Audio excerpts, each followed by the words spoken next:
This is QTV News. I am Marietu Sidibe and thanks for joining us. First, the main local, business and international news headlines. In local news, the President presides over a special cabinet session which decides, among other things, on the operation of a single consolidated account for ministries and government agencies.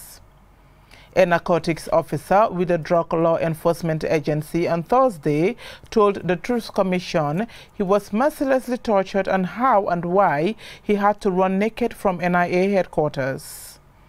The Ministry of Women, Children and Social Welfare on Thursday held a validation forum on the ministry's draft strategic plan for the next 5 years. In international news, today is World Day of Social Justice. We hear what that means. And we also hear how U.S. President Donald Trump is turning up the heat on Cuba with increased sanctions. In sports, we hear some more good news about Gina Bass and more. And now, the local news in detail.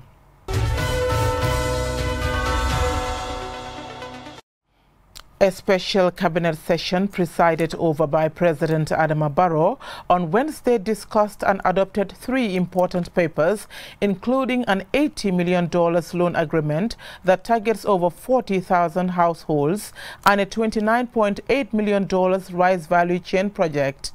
Alusise reports.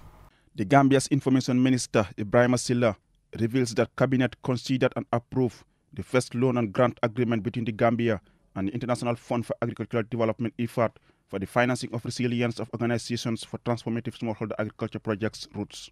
Objectives of the project focus on creating accessible markets, improving the participation of women and rural youth in farming activities by establishing and strengthening 40 women CAFOs, 6 new cooperative societies, and 240 youth-led small business, and also train female entrepreneurs in vegetable and rice production, record keeping, and business management to enable them to operate their businesses in a sustainable manner.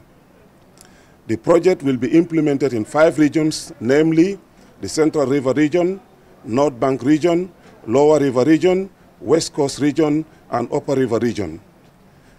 In these regions, 39 districts have been selected based on their indicators related to poverty, vulnerability, remoteness, quality and scale of infrastructure, and harmonization with other donor-supported programs. He said the direct beneficiaries of the $80 million project will be approximately 40,000 households, representing over 10% of the population, of which 80% are women, and the remaining percentage reserved for youth and persons living with disabilities. Cabinet also discussed and adopted a partially loan and a partially grant agreement presented by the Honorable Minister of Finance and Economic Affairs between the Gambia, the Islamic Development Bank, and the Arab Bank for Economic Development in Africa, BADIA, for the financing of the Regional Rice Value Chain Development Project. The project development goal is to pave the way for private sector participation in rice production processes through community agreements that are endorsed by the government, as well as strengthen farmer organizations so that they will serve as the entry point to reach farmers and to provide services in a sustainable manner. The project, if implemented effectively, will enhance the homegrown school feeding program and boost the income level of farmers, especially women who are traditional rice growers in the Gambia. Minister Silla concludes that the Cabinet also discussed the establishment and operation of a Treasury Single Account (TSA) for the government of the Gambia. The account, which will be held at the Central Bank of the Gambia, is a unified structure of bank accounts where all government's funds will be consolidated. The purpose of establishing the Treasury Single Account is primarily to ensure accountability of government revenue, enhance transparency, and avoid misappropriation of public funds. Reporting for QTV News, I am Alusise. Lamin Kabo, a narcotics officer working with the Drug Law Enforcement Agency, on Thursday told the Truth Commission that he was mercilessly tortured and had to run naked from the NIA headquarters to the police headquarters in Banjul in order to save his life. QTV's Ansumana Isonyasi reports. In his testimony, The witness told the commission that he was arrested in May 2009 after he was assigned by former director of the Drug Law Enforcement Agency to intercept a group of suspected drug dealers in Brikama. He said he was surprised on arriving at the scene of the alleged drug transaction that the drug dealers were in fact members of the now defunct notorious National Intelligence Agency who were in possession of suspected cocaine, a black plastic bag containing foreign currency and a pistol. Their conspirators, he alleged, were Bissau Guineans. Furthermore, the witness told the commission that after he and his colleagues attempted to arrest the men, one of the NIA officers threatened to shoot them if they didn't leave. The witness said he reported the incident to then director of the Drug Law Enforcement Agency, Bunsane, who took him to the office of the operations commander at the NIA to record his statement. To his surprise, he was asked to fabricate a statement which he refused to do. As a result, the witness alleged he was stripped naked and mercilessly tortured. He went on to describe in graphic detail how he forced his way out of the NIA complex, ran through the streets of Banjul naked with NIA officers in pursuit. He took a scissors and tore my trousers from the lower leg up to the top. The same thing on the other side too. And he did the same on the other side. He tore all my shirt. And I was naked just as I came into this world, standing. Then he started beating me. He was the first one to start the beatings. He took the electrical wire and started beating me up. The others followed. And the others followed. So we were there. For 2 to 3 minutes. We were there up to 2 to 3 minutes. I got injured on the body. But let's give him time. He will change his mind. I heard someone talking from the back saying, let us give him time, he will change his mind. The witness revealed he was taken back to the NIA headquarters by the former DLEA director who protested the inhuman treatment meted on his officer. However, he was placed under custody at the NIA and subjected to further interrogation by a panel. During the interrogation, he alleged that one of the NIA officers told interrogators that he was innocent and that they were guilty of the alleged crime. Despite this, he wasn't released. After being detained for 2 weeks, he was transferred to Mile 2 prison. He told the commission his 6-year-old daughter died while he was in detention and that he was denied access to a lawyer or family visit. He subsequently faced 5 charges, including conspiracy, obtaining money by false pretense, obstructing a police officer, and possession of illegal drugs. Following a trial that lasted 3 years, he was acquitted and discharged after the state's failure to produce a single witness. Ansumana Iso Nyasi for KTV News. The Gambia Standards Bureau Technical Committee on Halal Food on Wednesday reviewed and re-adopted 4 standards on halal food. Momodu Gajaga has more. The committee reviews Gambia's standards on general guidelines on halal food and bodies providing halal certification, accreditation, and general requirements for proficiency testing for halal purposes. This committee will try its utmost to differentiate between the things, because we know something maybe originally is halal, but in terms of processing, it may be changed to haram. So this is very important, because as our chair said, this technology is always changing, and it is affecting our life. So during the process, maybe the raw material is halal, but during the process, there will be ingredients and other things that will change the thing from halal to haram. Although the Gambia Standards Bureau is tasked with the responsibility of setting standards for both locally produced and imported goods, ensuring efficiency in operation is one of the biggest challenges they face. According to Papa Seka, director of the Bureau, so much is lost economically due to lack of proper testing facilities. You would agree with me that we've got very formidable challenges in the area of testing. And because of that, a lot of money is being lost through sourcing these testing services abroad. But at the same time, also it has implications in terms of our businesses being more efficient our businesses being more competitive, because you pay a lot and you spend a lot of time before you get the results of your tested product, before it can be certified and things like that. So that makes it all the more urgent that we have crucial testing facilities within the country. Most of the livestock food produced locally is assumed to meet halal procedures. However, imported chicken, corned beef and other food products cannot be guaranteed as permissible for consumption by Muslims, even though the specification and labeling might indicate halal status. Mamadou Mas Job, General Manager of Empire's Poultry Farm, advocates for local producers to supply the domestic market. I would want to reiterate here that if we really want to have control of the halal, I'm just creating a word now, the halalness or non-halalness of our food, that means we have to be able to be producing our own food.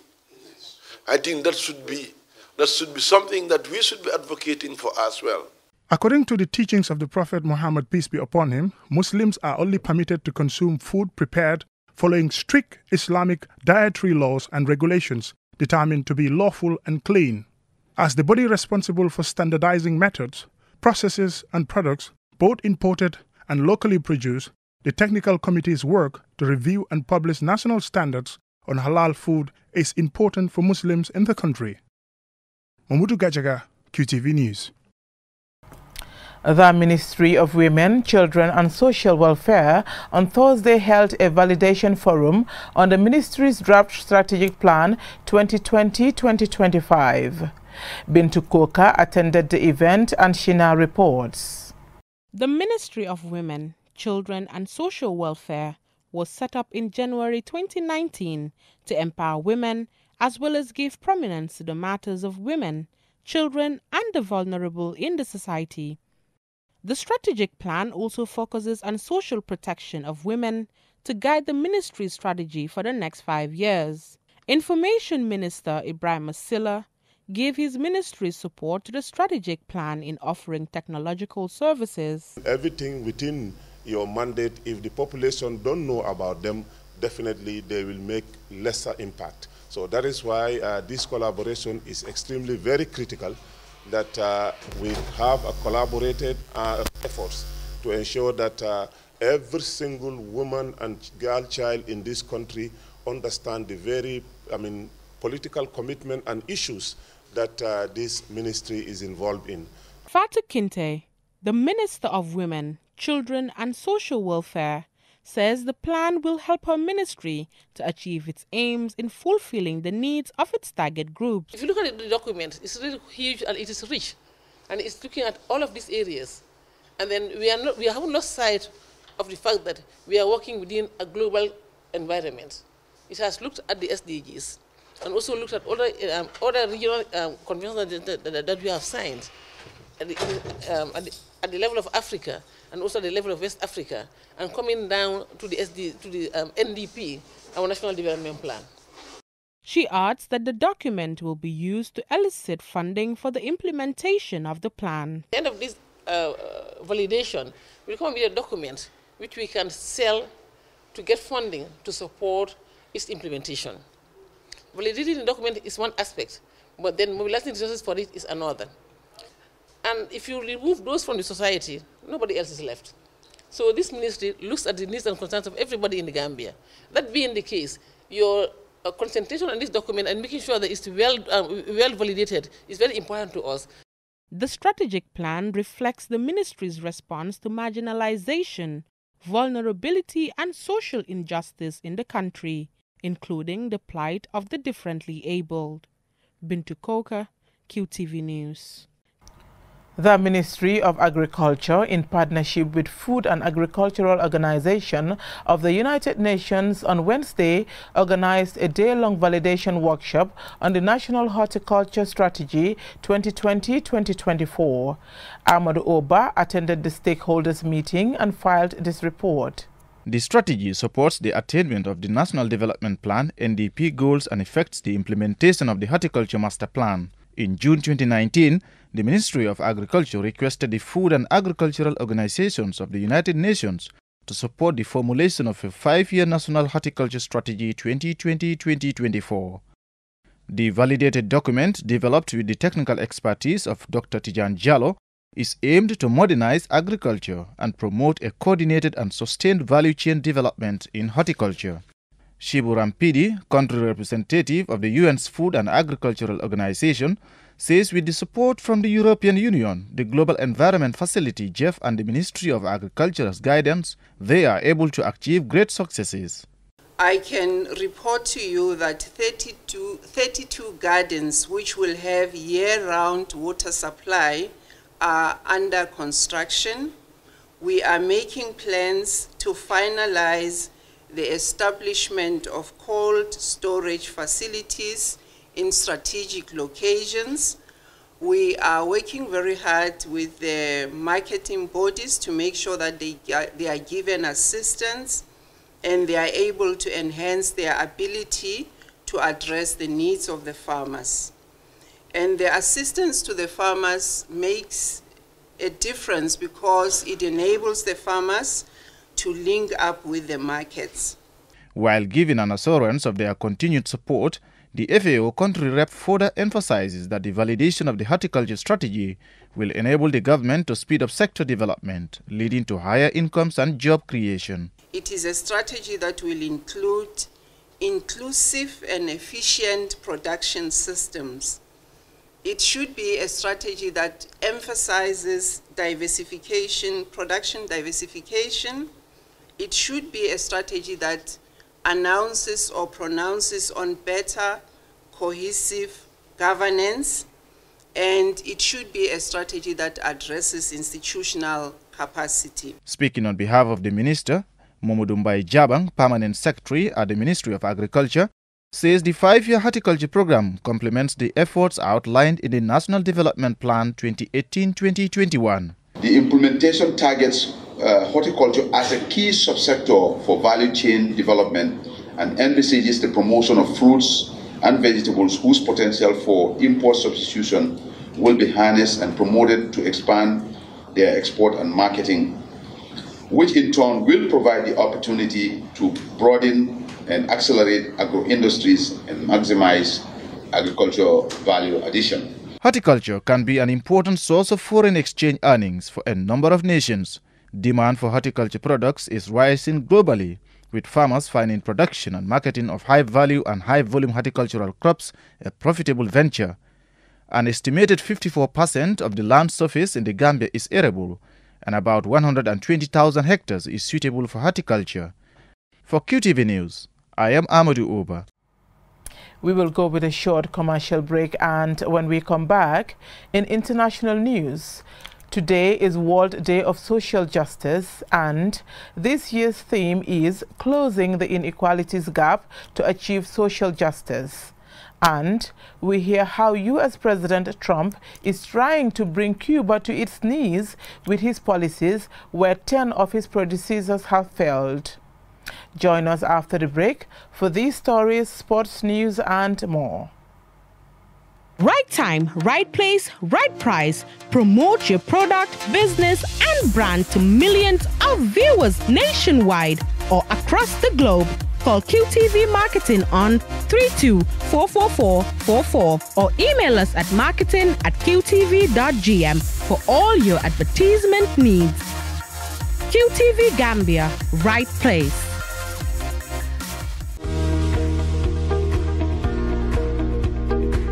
Statement on the voluntary recall of Top Saho fruit drink. Following preliminary investigations based on concerns raised by consumers, the Food Safety and Quality Authority hereby informs the general public that it has agreed with Saho Plast owners of Top Saho fruit drink for a voluntary recall of its products Top Saho fruit canned drinks, currently in circulation in the market. This is due to a concern on a particular lot consignment which has been observed to depict abnormal characteristics of the Top Saho product. Sahoplast is helping with the investigations and will stop all sales of these products pending the outcome of the investigation.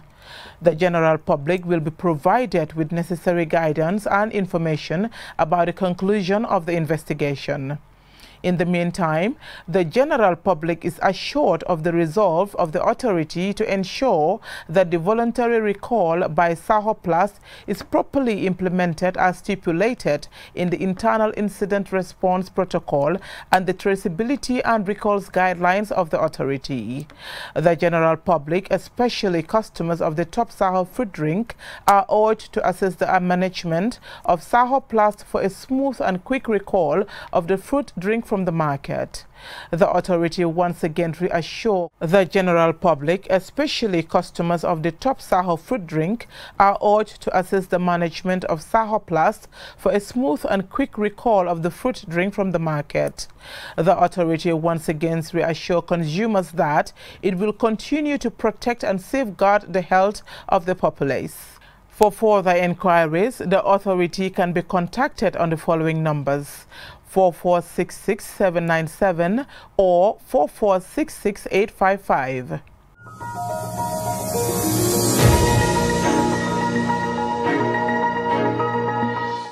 Today is the UN's World Day of Social Justice, and the 2020 theme is Closing the Inequalities Gap to Achieve Social Justice.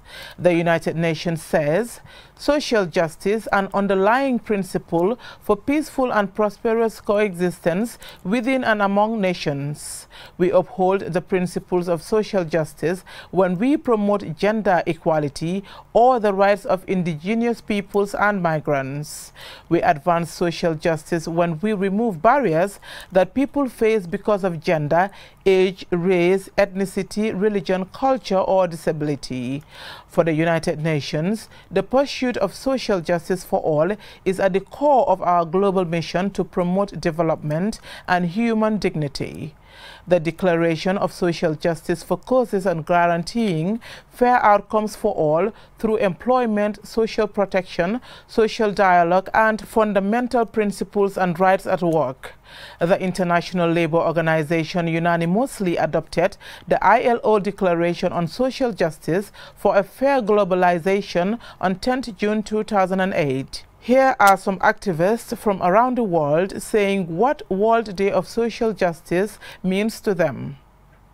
Social justice means the equal access of everyone to human rights, to dignity, to legal recourse if they need it. It also means that the rule of law applies to everyone equally and that we hold each other accountable so that we can all move together in building a greater, more prosperous South Africa for all.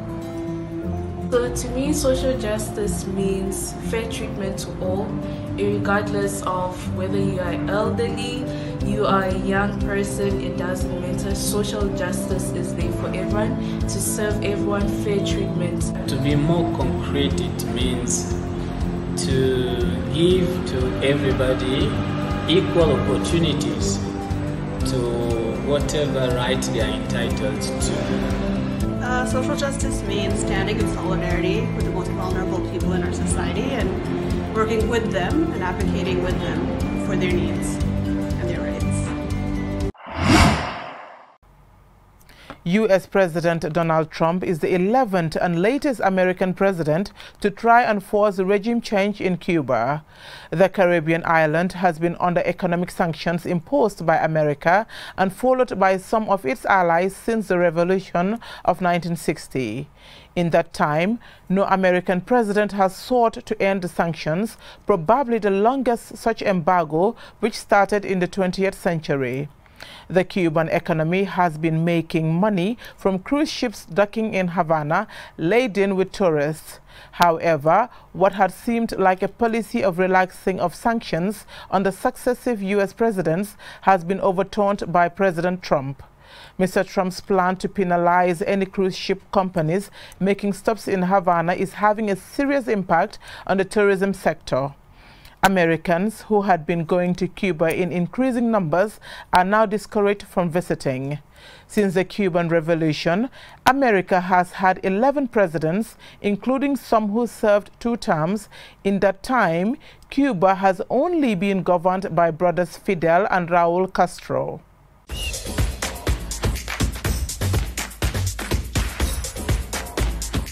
And now over to sports. My colleague Aliu Sise is here.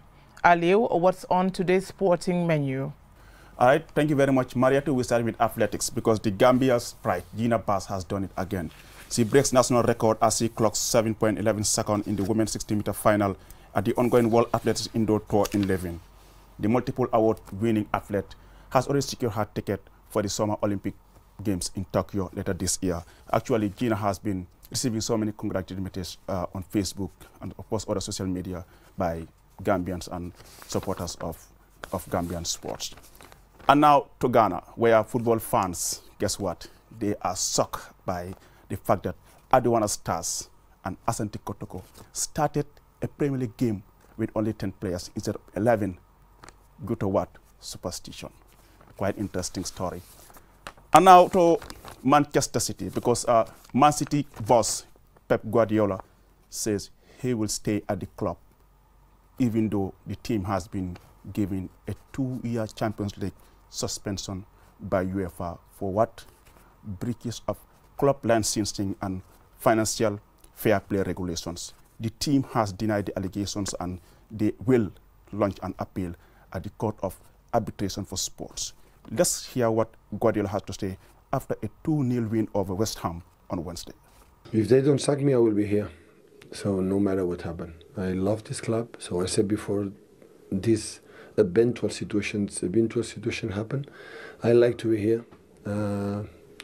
This is my club, and I will be here no matter everything happens. So, but that is not important, irrelevant, because they know how tough we work, and at the end of the season, the people will do what you have to do, and hopefully, if we qualify for the Champions League, because we deserve it on the pitch, next season we can play it. Well, Mariatu, that's all we have for the sports news today. Back to you. Thank you very much, Aliu. Before we end this bulletin, let's take a quick look at our main stories. In local news, the President presided over a special cabinet session which decided, among other things, on the operation of a single consolidated account for ministries and government agencies. A narcotics officer with the Drug Law Enforcement Agency on Thursday told the Truth Commission he was mercilessly tortured and how and why he had to run naked from NIA headquarters. The Ministry of Women, Children and Social Welfare on Thursday held a validation forum on the ministry's draft strategic plan for the next 5 years. In international news, today is World Day of Social Justice. We heard what that means, and we also heard how U.S. President Donald Trump is turning up the heat on Cuba with increased sanctions.